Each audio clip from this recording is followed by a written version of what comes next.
Now, students, in this video module, we are going to understand the concept that how we can make uh, an interrogative sentence into assertive sentences.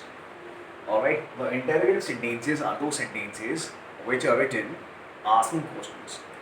Yes, whenever we have to ask any question in written or in oral, that type of statement or the sentence which we write is known as interrogative. And when something is declared, that is known as assertive sentences. Now, in this video module, I am going to tell you how you can convert an interrogative sentence into assertive sentence. Alright, now with some examples, I will try to convey this lesson to you. I want you to pay your undivided concentration on the board now. Let's begin. So, as the first example reads, are you a student? Are you a student? So, we all know that whenever the auxiliary is kept before the subject, or this is the auxiliary in the sentence, that's are, alright, and you, that's the subject. So, are you a student? Alright, so whenever the subject comes and whenever an auxiliary comes before the subject, we'll have to place a question mark because that becomes an interrogative sentence. Alright, if I say, are we happy? That means I'm asking you something. Alright, so in this way, we can form interrogative sentences. Fine. Now, point to be noted that this first example which I am using to teach you this module, it is positive in nature. That means it is interrogative positive or affirmative, you can say. That means there are two features of the same sentence. It is interrogative, simultaneously it is affirmative also. Now when we have to make this sentence assertive, we simply have to bring back this auxiliary and we have to keep it just after the subject. That's point number one. Now, because it's transformation of sentence, so we have to keep the meaning well intact. So that's why the first feature was that this is affirmative in nature. But when we will make this sentence in assertive, the assertive sentence form will become negative. Okay? So, first thing that we have identified that that's a question because the auxiliary comes first. Now, we have to bring this auxiliary after the subject so that the interrogative sentence can become into assertive. Alright, and this is also affirmative because it's positive. So, we have to make the assertive sentence negative sentence. Now, this one will become negative so that the meaning can be balanced, and that is how we will be able to solve it in the form, because we are what we are targeting that the meaning should not be lost. And once this balance will be there, what will happen? We will be able to qualify the norms of transformation of sentence. That's a core idea.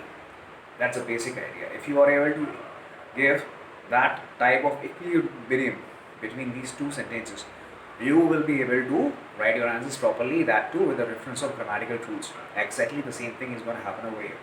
So, are you a student? Now we have to bring this auxiliary R or B form just after the word you. So, you are. Okay, now we have to make this sentence, this affirmative sentence negative also, it becomes not. So, you are not a student. And now we are replacing this question mark with this full stop. So the sentence which was are you a student, it becomes you are not a student. In the same way, let's focus on the next part, on the next example. You are not a student. Now this one is interrogative. Why? Because we have auxiliary are just before the subject. Point number one. Second one, this sentence is negative since there is a word negative. So this sentence is interrogative and it also encapsulates the word not a, because of which this is interrogative negative sentence. Now we have to make this into assertive sentence. Very simple. Rule number one, simply put the auxiliary and place this auxiliary just after the subject, and now the negative sentence should become affirmative. How? Simply remove the word not. Let's do it. So, are you not a student? Let's place are just after you. It becomes you are. Remove not and it becomes you are a student, and the question mark will be replaced by a full stop. So the sentence which was you are you not a student, question mark, it becomes now you are a student. So what I am doing, I am just acknowledging that what type of sentence has been written, and thereafter understand the requirement of the question. I give the treatment to it step by step, and I am able to transform this sentence in the desirable way or according to the question. Alright, let's move to the next one. Now here we have slightly different case. What is happening?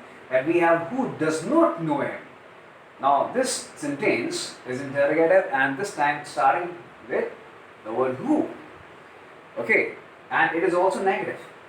So it is starting with who, and it is also negative. Fine. Whenever you have this type of property, always begin your sentence with everyone. So who does not know him replaces structure with everyone knows him, because we have to maintain the tense of the question. So this is a question which is written in simple present tense. So it becomes when we will keep the structure who does not, it will be replaced by everyone. So no will become knows.